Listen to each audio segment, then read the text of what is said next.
Kada govorimo o svetskom ratu, uvek se pojavljuje neko novo strašno oružje sa zapada koje treba da reši rat. U Prvom svetskom ratu to je pre svega mitraljez bio i prvi modeli tenkova. U Drugom svetskom ratu su to unapređeni tenkovi, oklopna vozila i avioni sa specijalnim mogućnostima, a naročito onaj V2 projekat, nemački osvetnički projekat, kada više skoro ništa nisu mogli da urade, sem da se svete Londonu i stanovništvu Velike Britanije zbog velikih sistemskih bombardovanja Nemačke krajem rata, pa i atomska bomba spada u ta strašna oružja zapada, koja više deluju kao nekakav apokaliptički uvod u predaju i kapitulaciju jedne strane, nego u samo oružje koje ima pandan u nekom drugom oružju. Tako da je priča o strašnom oružju sa zapada uvek u igri, a između Drugog svetskog rata i ovog rata smo imali priliku da čitamo i o Teslinom oružju, da čitamo i o nekim specijalnim, neobičnim, od onih hidrogenskih pa do klimatskih oružja, o bombama hipersoničnim, neverovatno brzim i razornim, o raznim opcijama koje Zapad donosi i njime preti da bi disciplinovao protivnika. Eto, to se događa i danas na ukrajinskom poprištu tog Trećeg svetskog rata, gde se govori o tom strašnom oružju Zapada koje je potpuno podbacilo, možemo tako da kažemo, bez obzira na broj ljudskih žrtava koje su stradale od tih oružja i bez obzira na one koji će tek stradati. Ali nije se ništa automatski dogodilo uvođenjem nekog od tih oružja. Niko se nije predao, zamrznuo od straha, zbunio. A da ne govorimo o tome da istok ima mnoga i mnoga oružja o kojima uopšte ne govori. Kada mi govorimo o kinđalu ili kada govorimo o sarmatu ili nekim tome sličnim, strahovitim oružjima velike eksplozivne i razaračke moći, mi tu više nagoveštavamo neku seriju, pre svega raketnog oružja, koje čeka još uvek u nekim skladištima, da bi delovalo, a ne da bi se pričalo o tome. Zapad ima koncept da rečima, marketingom političkim pokušava da uplaši, da nametne svoje rešenja, da preventivno dobije rat pre nego što se iskoriste sva ta oružja, dok istok ćuti i u datom trenutku potencijalno koristi to oružje. Zapadna svest ima taj magijski princip. Ona stalno ima tu potrebu za zecom i šešira, za dodirom čarobnog štapića, za onim abrakadabra, za sečenjem Gordijevog čvora. Sve to nastavak one luciferijanske logike, neka bude volja moja, suprotstavljene onom hrišćanskom viševekovnom modelu koji prepoznajemo u Očenašu, prvoj i najvažnijoj hrišćanskoj molitvi, koja svoj vrhunac ima u onome neka bude volja tvoja, Gospode.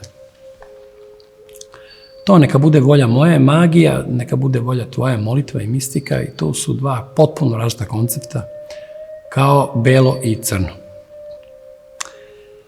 To magijsko rešenje čudesnog oružja kao da uvek propada iz početka i kao da svaki ugovor sa đavolom se uvek završava pogubno po onoga ko zarad nečeg malog i prolaznog žrtvuje ono večno, neprolazno i neprocenjivo, sopstvenu dušu. Tako da onaj ko se pouzdao u pomoć ujaka iz Amerike i pomoć sa zapada, nije se dobro proveo. Kogod i kad god da je delovao. Zapad, naime, svaki put traži takozvano konačno rešenje. Od onog nemačkog konačnog rešenja, koje srećom nisu uspeli da dovrše u Drugom svetskom ratu, pa do američkog konačnog rešenja u magijskom korištenju najnovijih super oružja koje završavaju pre ili kasnije kao starog vožđa. Ima nekoliko načelnih objašnjenja zbog čega Ukrajina nije uspela da dobije onoliku prednost u ratovanju na koliko su računali i oni i zapadni vojni analitičari početkom sukoba u trenucima kad se specijalna vojna operacija iz Rusije u zaštitu ruskojezičnog stanovništva, bombardovanog i maltretiranog i obezakonjenog u Ukrajini, kad se ta specijalna vojna operacija pretvorila mic po mic i korak po korak i raketu po raketu pretvorila u Treći svetski rat. Sledeći su elementi koji nam postavljaju razlog za razmišljanje na temu neupotrebljivosti i nedovoljne efikasnosti tog čuvenog, izmistifikovanog zapadnog oružja. Prvo, oružje zapada uopšte nije tako superiorno kao što su mnogi mislili. Znači, to su usavršeni modeli raketa, tenkova, protivoklopnih oruđa, oklopnih vozila, ali ništa posebno. To je sve iz registra očekivanog, kao kada uđete u neku garažu sa automobilima, pa onda vidite neke starije modele nemačkih automobila i neke novije. Razlika je u startnosti, brzini, dostizanja 100 km na sat, ali suština motora, prenosnog sistema, točkova, zaštite je veoma, veoma slična. Nema tu neke velike razlike.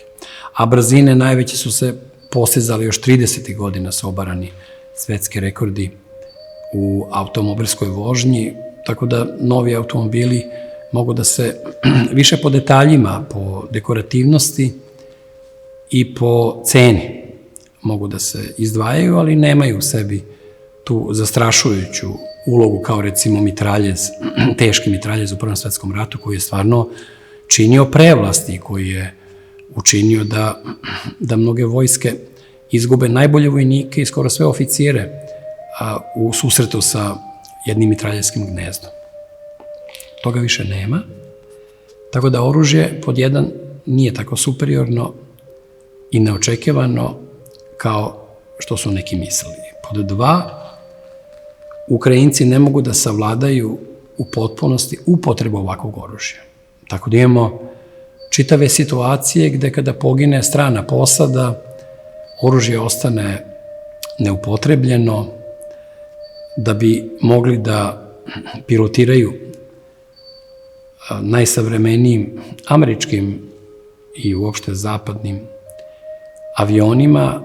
Ukrajinski piloti često imaju obuku koja seže do godinu dana obuke, a desilo se recimo u jednom slučaju da jedan od takvih koji je više od godinu dana se obučavao na NATO avionima je u prvoj borbenoj akciji poginuo. Tako da nešto što je skupo, dugo se priprema, često završava brže nego što je počelo. Ta obuka ukrajinskih vojnika i čini da su mnogi učesnici u ratu, konkretno, iako u ukrajinskoj uniformi sa onim njihovim trozubcem, na rukavu u stvari Amerikanci. Skoro smo gledali baš neki snimak pogibije jedne te grupe koje ne pričaju na engleskom, dok nije doletala sa ruske strane raketa i onda odjednom pokazala da su svi oni u stvari ljudi sa engleskog govornog područja. Jer u trenutku pred smrt teško da neko može da progovori na engleskom i da kaže, ne znam, auč umesto da kaže jao ili da kaže fuck umesto da kaže ma daj šta je ovo ili kako god. Tako da imamo i te instruktore koji učestvuju direktno u ratu i teško će moći bez njih, pošto nema dovoljno prilike da Ukrajinci ni vremena da se one obuče posebno za neka oružja i oruđa koja zahtevaju veliku pripremu i potpuno drugačiji koncept, upotrebu i mirno vreme koncentrisano, a ne u haosu između dve borbene akcije. Po 3, to novo NATO oružje nije kompatibilno sa ex-sovjetskim oružjem i municijom koju oduvek koriste ukrajinski vojnici i servisiraju, a ovo novo oružje ne mogu. Tako da ta neuklopivost, to je kao dva sveta, oni moraju da potroše ili pobacaju to staro oružje, nasleđeno od sovjetskih vremena ili dobijeno od NATO zemalja istočnoevropskih, koji se time oslobađaju svog balasta. I dokle god traje sovjetsko oružje, još uvek ne može da se uklopi sa novim NATO standardima tog novijeg oružja. Pod 4, NATO standardi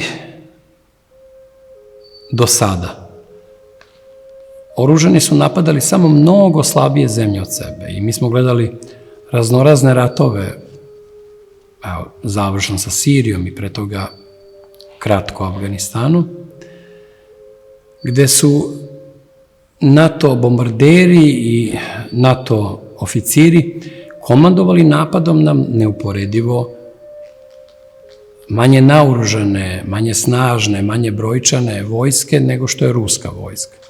Tako da je to veliko iskušenje, taj sudar sa ruskim džinom koji ne dopušta iživljavanje i nove kadrove i nove dublove kao na filmu. Ovde je krv realna, nije iz bočice i ne postavlja šminker. Tako da u tim okolnostima se naglo topi samopouzdanje i bahatost zapadnih vojnika, tehnologa i oficira. I naravno postoji jedan element o kome se sve više govori s pravom, a to je prikrivena pljačka, gde se to oružje ne daje u ruke Ukrajincima, niti se poklanja njihovoj državi, niti se samo ti vojnici koriste kao besplatni taoci američkih planova koji ginu za njih. Ne, u sve to oni se time zadužuju. To je dato oružje koje će kasnije naplatiti kompenzaciono, to je vaučer buduće okupacije Ukrajine i otmice bogatstva sa zapada. Od strane onih zemalja koji su ih prvo pokrenuli protiv Rusa, uništili mogućnost saradnje Ukrajine i Rusije, zatim doveli ih u poziciju ili, a zna se kako će proći Ukrajina u ili varijanti, i na kraju će im još na račun datog ili poklonjenog ili najčešće pozajemljenog oružja uzeti sve od imovine, zemlje, ruda i prirodnih bogatstava koje imaju, a kao naplatu svega onoga što su im samo privremeno ustupili, a tek treba da se plati. Vrlo nezgodna varijanta sa tim elementima. Sem toga, Zapad govori ubeđen u svoju istinu i onda kada laže, čini mi se neki put da su uvereniji u svoju laž nego u sopstvenu istinu, tamo gde ima. I mislim da bi svaki poligraf bi se pokvario i eksplodirao u susretu sa tom autohipnozom Zapada, gde se veruje u sopstveno laganje kada se dovoljno puta ponovi. Tako da ta demonska strategija ponekad lukava postaje ponekad glupa, posebno onda kada njihovi eksponenti u Ukrajini počnu da lažu ne samo druge i svoj narod, već i same sebe. Tako da nikakav baron Minhausen ne može da se uporedi sa onim u čemu su pristali da učestvuju, recimo, biće zvano Zelenski ili biće zvano Zalužnji, koji rade ono što im se kaže, ali sve dublje i dublje i dublje upadaju u počinjen greh prema svom narodu, prema svojoj državi, prema svima onima koji ginu ili koji su deo porodica poginulih, jer se ta priča ne prekida i ne ide ka nekakvom rešenju, sem ka smrti i ka samouništenju. U tome im sigurno ne može pomoći to zapadno oružje. A šta je, o čemu je tu reč? Bar najosnovnije. Većinom su već spaljeni i američki tenkovi Abrams M1 i nemački tenkovi Leopardi 2 i britanski Challengeri 2 sa svom mogućom elektronikom, senzorima i mogućnostima noćnih borbi, u čemu se odlikuju. Iza njih nastupaju mehanizovane pešadijske jedinice ukrajinske vojske sa vozilima naoružanim 30 mm topovima i protivtenkovskim projektilima. Ukrajina je takvih vozila dobila na stotine i hiljade od strane NATO-a, ti pokretni mrtvački kovčezi, koji stradaju još brže i u većem broju nego tenkovi koji ih prate. Ukrajincima treba preko 12.000 155 mm granata dnevno. 12.000. To znači, reč o milionima granata godišnje. I potrebno im je stalno korištenje famoznog, zaista opasnog američkog HIMARS-a. To je precizno navođeni raketni sistem na domete od 80 do 100 km. Količina tih sistema na raspolaganju je neuporedivo manja nego što je potrebna za neku, recimo, kontraoperaciju većih razmera. Jedno se više priča o tom HIMARS-u, nego što se on koristi isto kao i sa Challengerima, sa Abramsom, sa drugim stvarima. Tu je i sistem nekoliko stotina britanskih krstarećih raketa Storm Shadow, koje nisko, izuzetno brzo lete na udaljenostima većim od 250 km.